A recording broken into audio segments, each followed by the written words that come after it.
Cycling is a sport of endurance, strategy, and relentless physical demand. But behind the glory lies a shadowy secret: doping. Why has it become such a controversial, yet common part of cycling's history?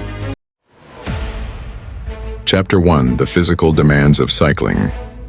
To understand why doping is so prevalent, in cycling we first need to grasp the extreme demands of the sport. Riders compete in grueling multi-week races like the Tour de France, often covering over 3,000 kilometers. They endure steep mountain climbs, long time trials, and back-to-back days of intense racing.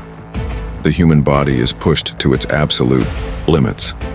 With such extreme physical exertion, it's no surprise that riders look for ways to gain an edge or simply recover faster. Chapter 2: The Science Behind Doping. So, what exactly is doping?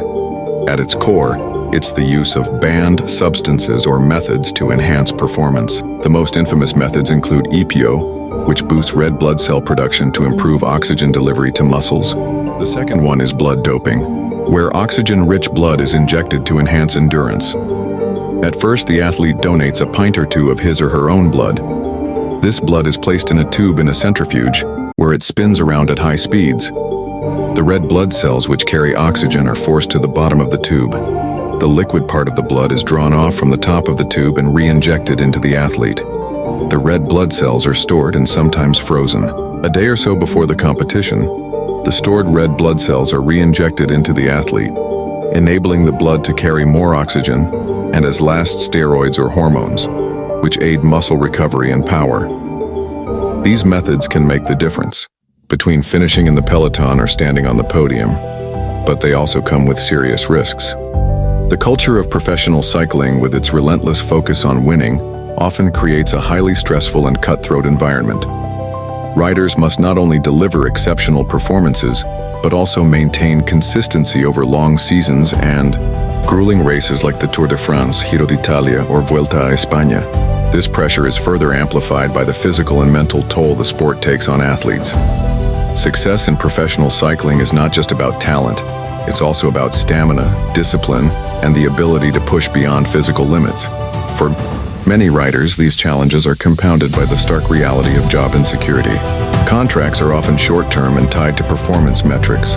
A single bad season can result in being dropped by a team or losing sponsorships, which are vital for a cyclist's career. This constant threat of being replaced creates a survival of the fittest atmosphere, where athletes feel they must do whatever it takes to stay competitive. Chapter 4. Over the decades, doping has become deeply embedded in cycling culture. During the 1990s and early 2000s, teams like US Postal, led by Lance Armstrong, were part of systematic doping programs. Success seemed inseparable from using banned substances. Many riders believed that doping wasn't cheating, it was simply part of the game. Chapter 5. As doping methods advanced, so did anti-doping efforts. Organizations like WADA and USADA have worked tirelessly to develop more sophisticated testing techniques.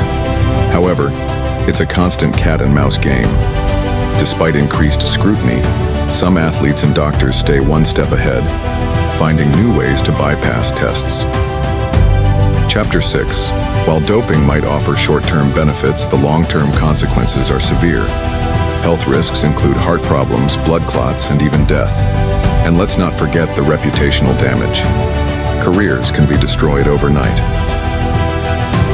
So what's next for cycling? In recent years, the sport has made strides toward a cleaner future. Young stars like Tadej Pogačar and Jonas Vingegaard are proving that talent and hard work can still shine without doping.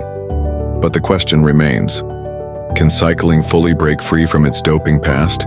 Doping may have tainted cycling's legacy, but the sport's true essence lies in the human spirit, the grit, determination, and passion that inspire millions worldwide. Let's hope that one day victory will be defined by effort alone,